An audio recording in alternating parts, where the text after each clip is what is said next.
हाँ दोस्तों, नमस्कार। स्वागत है आप सभी का इसके एजुकेशन फैक्ट्री पर। भारतीय राष्ट्रीय कांग्रेस, आज हम लोग दोस्तों पढ़ेंगे भारतीय राष्ट्रीय कांग्रेस के बारे में। ये जो भारतीय राष्ट्रीय कांग्रेस है ये क्या है? इसकी स्थापना दोस्तों हुई थी 28 दिसंबर 1885 में। इसके संस्थापक कौन थे? A.O. ह्यूम थे। एलन ऑक्टेवियम ह्यूम थे। वायसराय लॉर्ड डफरिन के कार्यकाल में हुई थी।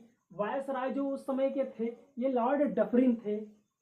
प्रारंभिक नाम इसका, भारतीय राष्ट्रीय कांग्रेस का जो प्रारंभिक नाम था वह था भारतीय राष्ट्रीय संघ। दादा भाई नौरोजी के सुझाव पर भारतीय राष्ट्रीय कांग्रेस नाम पड़ा था। इसका पहले क्या नाम था? भारतीय राष्ट्रीय संघ नाम था। प्रथम अध्यक्ष WC बनर्जी बनाए गए थे। WC बनर्जी बनाए गए थे। प्रथम अध्यक्ष एवं महामंत्री A.O. ह्यूम था। तात्कालीन ब्रिटिश प्रधानमंत्री ग्लैडस्टोन थे। तात्कालीन ब्रिटिश प्रधानमंत्री ग्लैडस्टोन थे। प्रथम अधिवेशन गोकुलदास तेजपाल संस्कृत कॉलेज, ग्वालियर टैंक, मुंबई, जो आज का मुंबई तब का बंबई था। कुल सदस्य दोस्तों 72 सदस्यों ने इसमें हिस्सा लिया। उसमें 2 सदस्य मुस्लिम थे, 38 सदस्य बॉम्बे से आए थे, 21 सदस्य मद्रास के थे। ये सर्वाधिक जहां के सदस्य थे उनकी संख्या दे रखी है। सर्वाधिक सदस्य इसमें वकील थे और पत्रकार भी थे। सर्वाधिक वकील और पत्रकार थे। प्रस्तावित दोस्तों ये पुणे में था। पुणे में होना था। प्लेग बीमारी के फैलने के कारण वहां से स्थगित कर दिया गया और यह प्रथम अधिवेशन कहा हुआ गोकुलदास तेजपाल संस्कृत कॉलेज में। ठीक है दोस्तों, A.O. ह्यूम जिन्होंने इसकी स्थापना की थी उनके बारे में भी अब क्वेश्चन आने लगे हैं। दोस्तों किसी भी चीज़ का शॉर्टकट नहीं है। अगर आप शॉर्टकट में पढ़ेंगे, देखिए ऐसा है, अगर हम भारतीय राष्ट्रीय कांग्रेस के बारे में 100% में 50 से 60% ही आपको दें और उसमें आप गेन करेंगे 30 से 40%, तो क्या ही आपका पेपर निकलेगा। इसलिए पूरा पढ़ें, उसमें से और कुछ भी दोस्तों इम्पोर्टेंट नहीं होता है। जो भी हमारा सिलेबस दे रखा है पूरा सिलेबस इम्पोर्टेंट होता है। इसलिए जो जो चीज़ें दे रखी हैं उसको पूर्णतः ख़त्म करने की कोशिश करें। शॉर्टकट के पीछे ना भागें कि 1 घंटे में GS ख़त्म, 1 घंटे में हिंदी ख़त्म, 1 घंटे में रीजनिंग। ऐसा कहीं कुछ नहीं होता। 1 घंटे में अगर आप इतिहास ख़त्म करेंगे तो क्या ही दोस्तों आप पेपर अच्छा कर पाएंगे। इसलिए दोस्तों विस्तार से पढ़िए और अच्छे से पढ़िए। आइए हम सीखते हैं A.O. ह्यूम के बारे में। जो A.O. ह्यूम थे ये सेवानिवृत्त सिविल अधिकारी थे। ये क्या थे? सेवानिवृत्त सिविल अधिकारी थे। लंदन में कांग्रेस की ब्रिटिश कमेटी बनाने में मदद भी इसी ने की थी। 1907 में कांग्रेस का सचिव रहा। उसके बाद में हर मीट ऑफ शिमला यानी शिमला का संत इसे कहा जाता है।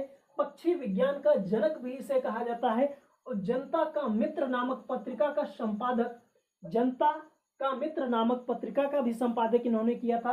आगे दोस्तों हम लोग पढ़ेंगे कि इसके अधिवेशन, ये जो सेकंड अधिवेशन हुआ था ये दोस्तों महत्वपूर्ण है। अब इन लोगों इसको देखते हैं। सेकंड अधिवेशन 1886 ईस्वी में कलकत्ता में हुआ था। इसके अध्यक्ष दादा भाई नौरोजी थे। प्रथम पारसी अध्यक्ष थे।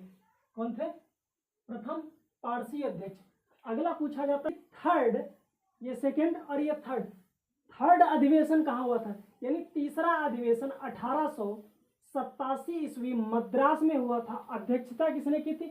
बदरुद्दीन तैयब जी, जो कि प्रथम मुस्लिम अध्यक्ष थे। चौथा अधिवेशन 1888 ईस्वी में इलाहाबाद में हुआ था। अध्यक्षता किसने की? जॉर्ज यूले, प्रथम यूरोपीय थे। पांचवा अधिवेशन 1889 ईस्वी बंबई में हुआ था। वेडरबर्न, प्रथम बार महिलाओं ने भाग लिया था। अभी इसमें प्रथम बार महिलाओं ने सिर्फ भाग लिया है। अगला होता है दोस्तों 6 नंबर, यानी कि 6 नंबर अधिवेशन 1890 में। 1890 कलकत्ता में हुआ। यह अध्यक्षता किसने की? फिरोज मेहता ने की। पहली बार महिलाओं ने संबोधित किया। संबोधित किसने किया? कादम्बरी गांगुली ने।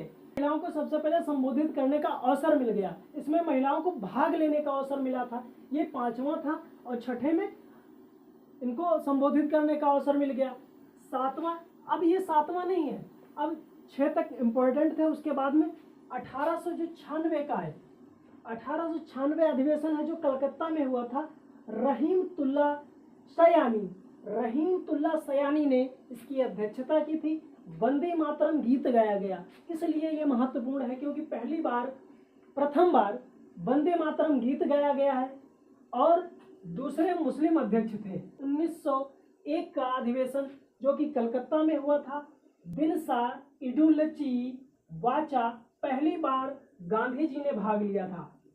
आपसे अगर पूछा जाता है कि गांधी जी ने कब भाग लिया था, तो गांधी जी ने भाग लिया था 1901 में, और जो बेलगाम अधिवेशन था 1924 में, उसमें गांधी जी ने अध्यक्षता की थी। जो है 1905 का अधिवेशन वाराणसी में हुआ था। गोपाल कृष्ण गोखले ने इसकी अध्यक्षता की थी। गोपाल कृष्ण गोखले ने इसकी अध्यक्षता की। पहली बार स्वशासन की मांग की गई, इसमें पहली बार स्वशासन की मांग की गई। 1906 का जो अधिवेशन था वो कोलकाता में हुआ था। 1906 का अधिवेशन कोलकाता में हुआ था। दादा भाई नौरोजी ने इसकी अध्यक्षता की थी। स्वराज की मांग की गई, इसलिए महत्वपूर्ण है। राष्ट्रीय शिक्षा की मांग की गई, इसलिए महत्वपूर्ण है। बहिष्कार का प्रयोग किया गया, बहिष्कार का प्रयोग इसलिए किया गया क्योंकि 1905 में अपने यहाँ का गवर्नर था लॉर्ड कर्जन, उसने बंगाल का विभाजन कर दिया था, इसलिए बंग भंग आंदोलन चलाया गया, जिसको स्वदेशी आंदोलन कहते हैं। और आगे हम लोग देखेंगे अगला 1907 का सूरत अधिवेशन। 1907 का सूरत अधिवेशन, अध्यक्ष थे रास बिहारी बोस, अध्यक्ष थे रास बिहारी बोस। प्रथम कांग्रेस विभाजन गरम दल और नरम दल में हुआ। यह 1907 का अधिवेशन इसीलिए महत्वपूर्ण है क्योंकि रास बिहारी बोस इसमें अध्यक्ष थे और प्रथम कांग्रेस विभाजन हो गया था गरम दल और नरम दल में। दूसरा है 1908 का, 1908 का मद्रास अधिवेशन। कांग्रेस संविधान का निर्माण, कांग्रेस संविधान के निर्माण के लिए बात करने लगी थी। अगला है 1911 का कोलकाता अधिवेशन। विशन नारायण धर राष्ट्रगान प्रथम बार जनगण मन गाया गया। लिखा किसने है? रविंद्रनाथ टैगोर ने। समय अवधि कितनी है? 52। 1912 बांकीपुर बिहार, ये बिहार का आर.एन. मधोलकर इसके अध्यक्ष बने। ये 27वां अधिवेशन था, ये 27वां अधिवेशन था। ये कहाँ हुआ? बांकीपुर बिहार, जो कि पटना में पड़ता है। 1916 का लखनऊ अधिवेशन अंबिका चरण मजूमदार ने किया था। ये महत्वपूर्ण अधिवेशन इसलिए हो जाता है क्योंकि गरम दल और नरम दल मुस्लिम लीग ये अभी तक अलग अलग हो गए थे, अभी सब एक में हो गए, ये लोग एक में हो गए हैं। अब ये आप इसमें से देख लीजिए क्या ऐसा कोई अधिवेशन है जो महत्वपूर्ण नहीं है? सारे अधिवेशन ये महत्वपूर्ण है। 1917 का कोलकाता अधिवेशन एनी बेसेंट अध्यक्ष बनी, प्रथम महिला अध्यक्ष थी। 1917 का कोलकाता अधिवेशन एनी बेसेंट प्रथम महिला अध्यक्ष कहाँ की थी? ब्रिटिश की थी। 1923 दिल्ली का अधिवेशन, 1923 दिल्ली में अधिवेशन हुआ। मौलाना अबुल कलाम आजाद सबसे युवा अध्यक्ष बने। 1925 का कानपुर का अधिवेशन, सरोजनी नायडू प्रथम भारतीय महिला।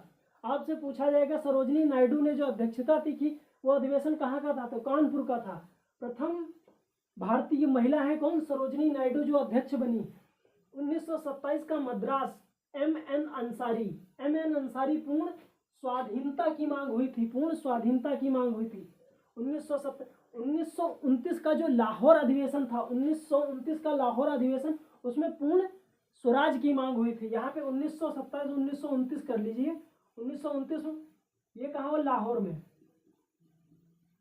1900 लाहौर में हुआ था और इसमें पूर्ण स्वाधीनता यानी पूर्ण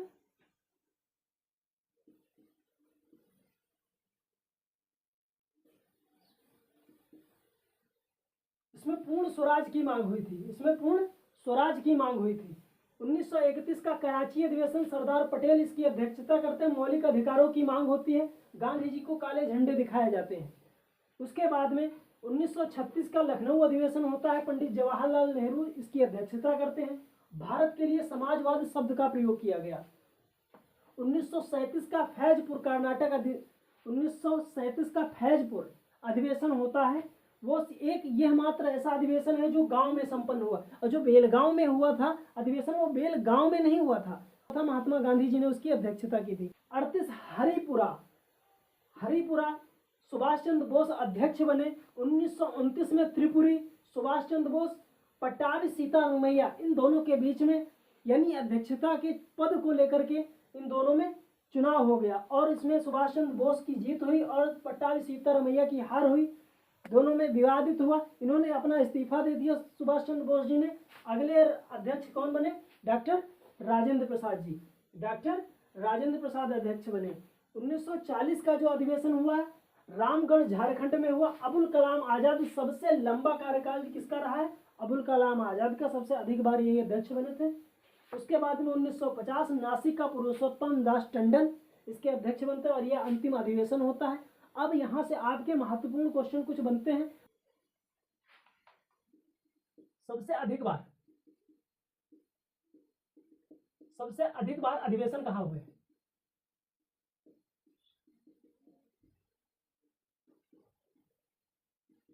सबसे अधिक बार अधिवेशन कहाँ हुए? तो आप लोग बताइए। सबसे अधिक बार तो अधिवेशन हुए कोलकाता में, 10 बार। नंबर 2 पे मद्रास, 7 बार। बॉम्बे में कितने?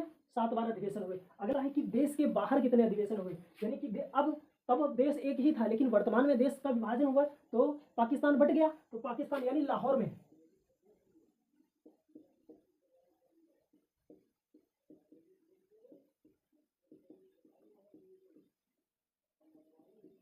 देश के बाहर अधिवेशन कहाँ? लाहौर में हुआ और कराची में, ये 2 जगह हुए। लाहौर में कितने अधिवेशन हुए? 4, और कराची में कितने हुए? 2। लाहौर में 1993 में, 1990 में, 1909 और 1929 में लाहौर में अधिवेशन हुए 4।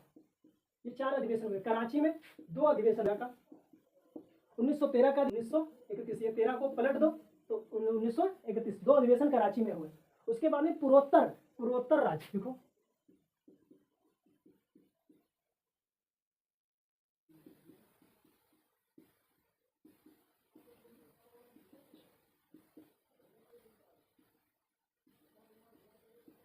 पूर्वोत्तर का एकमात्र अधिवेशन कहाँ हुआ था? गुवाहाटी में हुआ था 1926 में।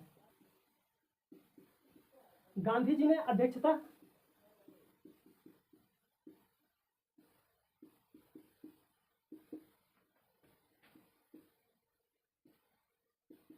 बेलगांव अधिवेशन 1924 में। अब यह पूछा जाएगा अधिवेशन किस किस सन में नहीं हुए?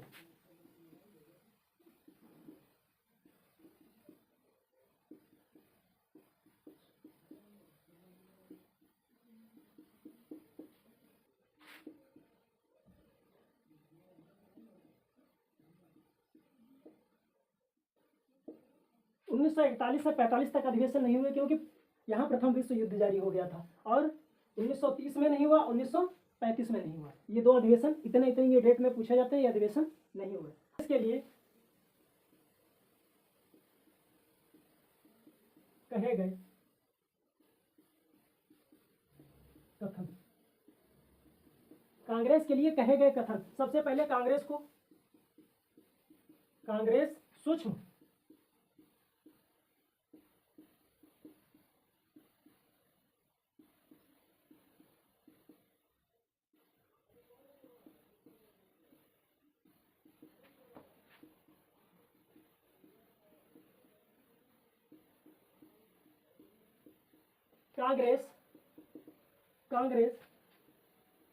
कांग्रेस सूक्ष्मदर्शी अल्पसंख्यकों का प्रतिनिधित्व करती है। किसने कहा था? लॉर्ड डफरिन ने।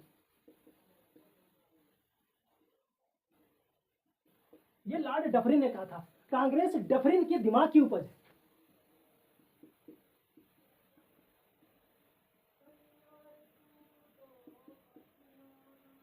कांग्रेस डफरिन के दिमाग की उपज।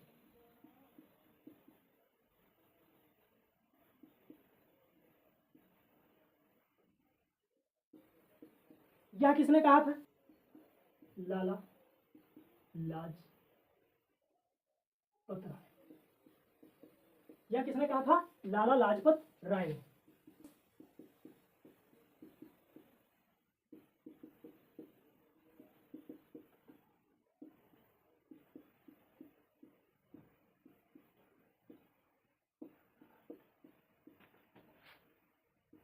जा रही है।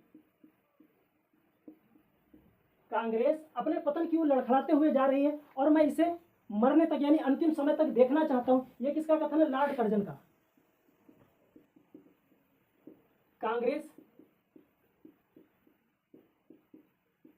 कांग्रेस के लोग पदों के भूखे हैं। यह किसने कहा?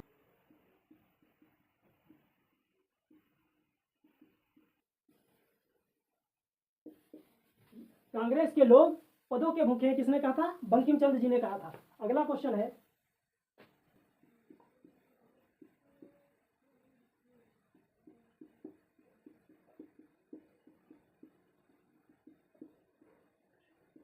कांग्रेस क्षय रोग से ग्रसित है। यह किसका कथन है? अरविंद घोष का।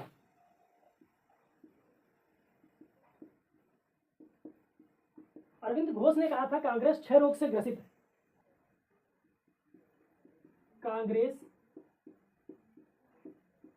कांग्रेस सम्मेलन 3 दिन का तमाशा है। 3 दिन का तमाशा है।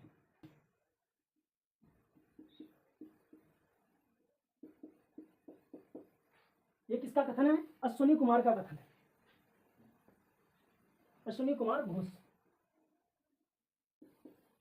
अश्विनी कुमार घोष, याद रखिए, घोष घोष दोनों है। कांग्रेस स्वर्ण हिंदुओं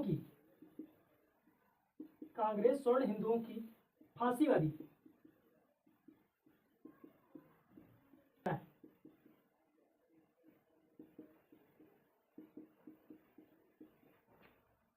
मोहम्मद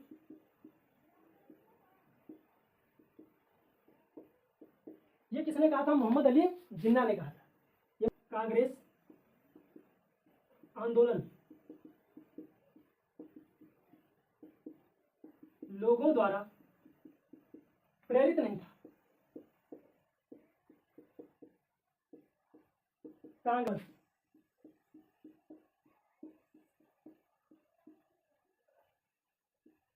सर सैयद अहमद ने कहा था। सर सैयद अहमद खान ने यह कथन कहा था, यदि हम वर्ष में एक बार मेंढक जैसे टर टर करेंगे तो हम लोगों के लिए होने वाला कुछ भी नहीं है, कुछ भी मिलने वाला नहीं। यह किसने कहा था? बाल गंगाधर तिलक।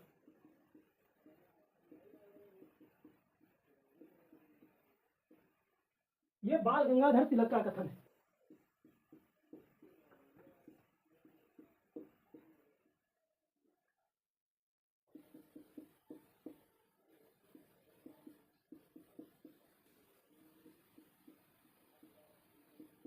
बाल गंगाधर तिलक ने ही इस पर कांग्रेस पर प्रार्थना, याचना और विरोध की राजनीति का आरोप लगाया था।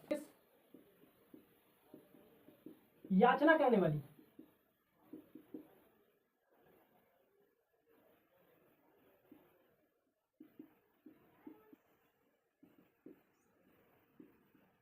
सेफ्टी वाल का सिद्धांत लाजपत राय ने दिया था।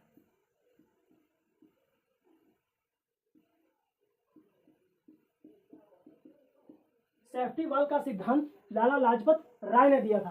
स्वतंत्रता के बाद